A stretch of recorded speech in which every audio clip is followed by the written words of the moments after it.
Bien, les comparto la pregunta, vamos a hacer un análisis de forma del cuento Los gallinazos sin plumas. Les comparto la pregunta del siguiente foro, ¿no? ¿Qué técnicas usa el escritor para despertar su interés en la historia y los personajes? ¿Le parece que lo logran? En esta ocasión, bueno, trabajaremos con la pregunta, lo mencionamos ayer, es importante, digamos, atender a cada uno de los elementos de la pregunta. Aquí, por ejemplo, se habla de técnicas, se habla del escritor, se habla de la historia y los personajes, ¿no? Hay que distinguir, ¿no? Como primer paso, los términos fondo y forma, ¿no? Fondo alude al contenido, forma alude a las decisiones técnicas. Nos hemos dado cuenta que hay decisiones como el espacio, o sea, que la historia ocurre en Lima, responde por supuesto, a un intento, ¿no?, de realismo, pero también obedece a que tenemos un escritor que forma parte de una generación que se había propuesto ubicar a Lima como centro de las historias, ¿no?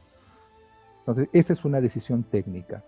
Y a través de esas decisiones se pueden expresar temas como la deshumanización que ustedes mencionaron ayer, ¿no?, como ejemplo de forma y fondo. Entonces, aquí tenemos una obra, que son Los gallinazos sin plumas, que genera un efecto de interés. No es el único efecto, pero sí es un efecto principal, clave.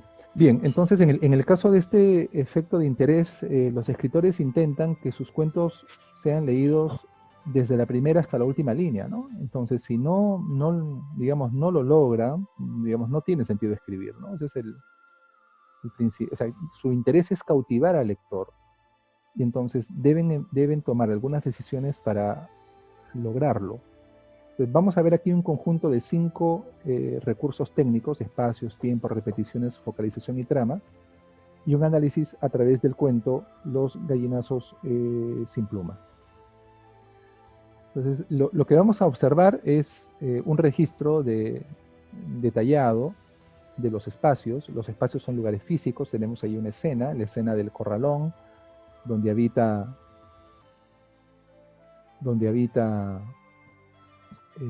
Efraín, Enrique, su abuelo y Pascual, ¿no?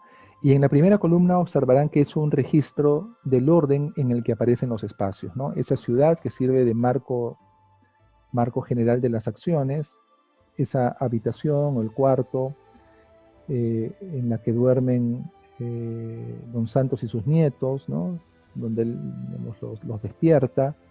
Ellos van corriendo luego a la acequia a lavarse la cara, luego se dirigen hacia la calle a recoger basura, regresan al corralón con los cubos, ¿no?, y luego son obligados, ¿no?, a ir al muladar a recoger más alimentos para el cerdo. Y en la mano derecha encontrarán un cuadro que también registra los espacios, ¿no? Lima, ¿no?, como escenario mayor. Hay en primer término una zona residencial bastante ordenada, organizada, que se contrasta con la escena de la barriada, del corralón, la acequia, el chiquero y el muladar, ¿no?, que son los otros espacios mencionados en la obra. Entonces, imagínense que la historia suprima el principio y el final. Esto implica que no nos hable de Lima, que no nos hable de la ciudad, porque parece una introducción a veces innecesaria. El resultado sería un cuadro naturalista, ¿no?, digamos, un cuadro de miseria que podría ocurrir en cualquier parte, en Europa, en la India, ¿no?, en América Latina. Y aquí podemos notar que la razón de ubicar a Lima al principio y al final obedece a este deseo de acentuar el conflicto, ¿no?, de mostrar esta contraposición entre dos mundos. Es la evidencia también de un tópico. Este tópico se llama civilización y barbarie, es decir, contraponer un mundo civilizado contra un mundo salvaje, ¿no?, que es el que hemos comprobado existe en este cuento.